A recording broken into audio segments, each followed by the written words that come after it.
Con su venia, señor presidente. Las reformas que presentamos hoy a la Constitución para que puedan ser valoradas en comisiones, la sustento en caso particular el 18 constitucional, una motivación que surge del derecho penal ilustrado entre las diversas escuelas de pensamiento de corte liberal democrático e identificado con la clásica obra de César Beccaria, Los delitos y de las penas, de la segunda mitad del siglo XVIII.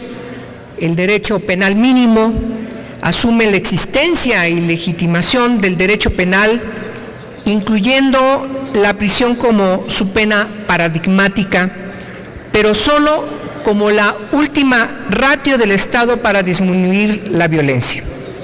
Así, después, en nuestro siglo, el propio Ferrajoli define que la pena minimiza la reacción violenta frente al delito con garantías para el inculpado frente a las arbitrariedades, los excesos y los errores ligados a los sistemas jurídicos de control social. Obviamente, esta minimización excluye la pena capital.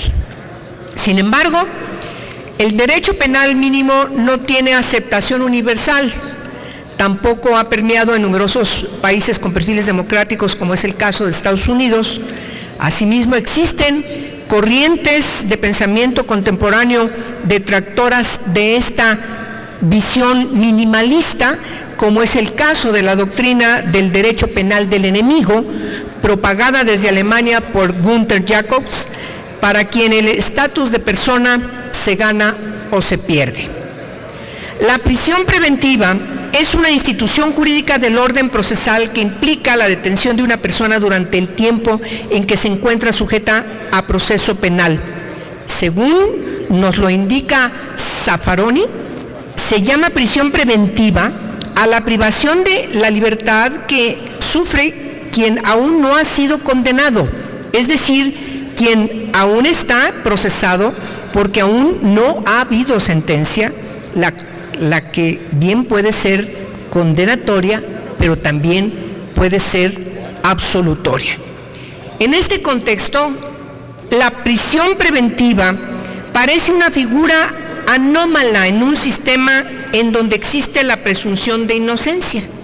En tanto resulta extraño que se imponga una medida de tal trascendencia a quien se supone es inocente. Si nos limitamos a quienes, al menos teóricamente, suscriben los postulados del derecho penal mínimo asignando una finalidad preventiva a la pena de prisión, existe otra gran bifurcación entre los adherentes al derecho penal de autor, según el cual, en el fondo del delito, está la personalidad de un delincuente que amerita ser corregido. ¿Qué nos recuerda esto? Rehabilitación social, creo. Por otro lado, y los adherentes al derecho penal de acto, para el cual el delito es reprobable y sancionable en función del hecho mismo.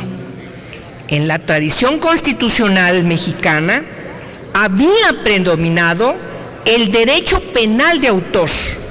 En 1917, el fin de la pena era el de la regeneración del individuo, y en 1965 a 2008 imperó el criterio de la readaptación, bajo el cual se formaron la mayor parte quienes estamos en circulación. No obstante, el derecho penal de acto ha ganado terreno. En 2008, como parte de la reforma constitucional en materia de seguridad y justicia, se adoptó una finalidad más neutra, la de la reinserción social.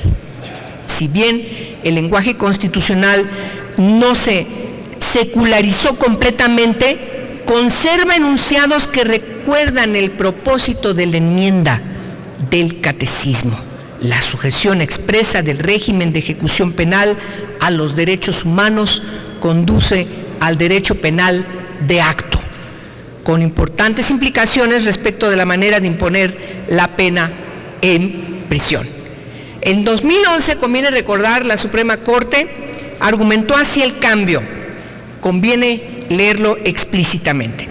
La pena suele concebirse como un tratamiento que pretende curar, rehabilitar, reeducar, sanar, normalizar o modificar coactivamente la identidad del sujeto, también como un medio que pretende corregir al individuo peligroso o patológico, bajo el argumento de que ello redunda en su beneficio. Por ello, el individuo, el quantum, está en función del grado de disfuncionalidad que se percibe en el individuo. Ese modelo se basa en la falaz premisa de que existe una asociación lógico necesaria entre el delincuente y el delito para asumir que quien ha delinquido probablemente lo hará en el futuro, como si la personalidad peligrosa o conflictiva fuera connatural a quien ha cometido un acto contrario a la ley. Además, el derecho penal de autor asume que el Estado, actuando a través de sus órganos, está legitimado para castigar la ausencia de determinadas cualidades o virtudes de la persona.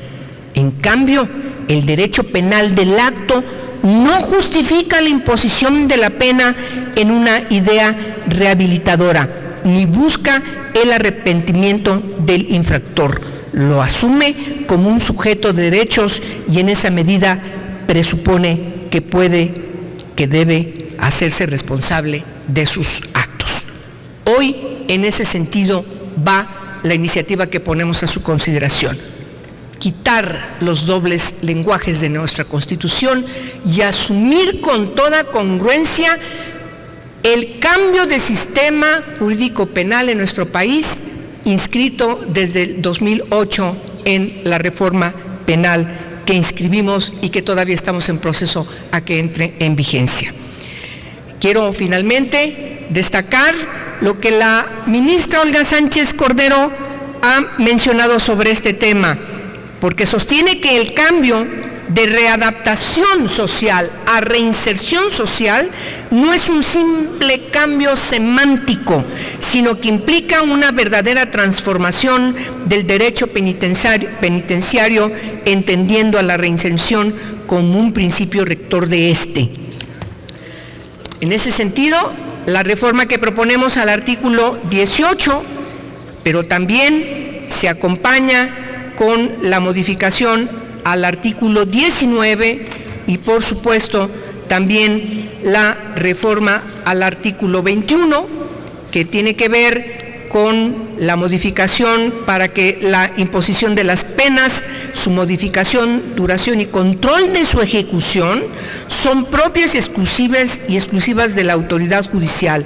La autoridad administrativa actuará como auxiliar de la ejecución de las penas. Ojalá que cuando concluyamos la ley de ejecución penal, este precepto que hoy estamos modificando en este artículo pueda inscribirse como uno de los cometidos importantes, trascendentales, transformadores de nuestro sistema penitenciario, y no seguir dejando que la autoridad administrativa siga controlando la ejecución de penas en los reclusorios. Por eso es importante estas 3 reformas a la Constitución, para que vayan adecuando nuestra Constitución, como ya lo iniciamos en 2008, y vaya también en congruencia con la reforma del 11 de junio de 2011 en materia de derechos humanos. Le pido, presidente, que toda la intervención quede inscrita de manera textual en el diario de los debates. Muchas gracias a ustedes por su atención. Se inscribe de manera íntegra en el diario de los debates, senador.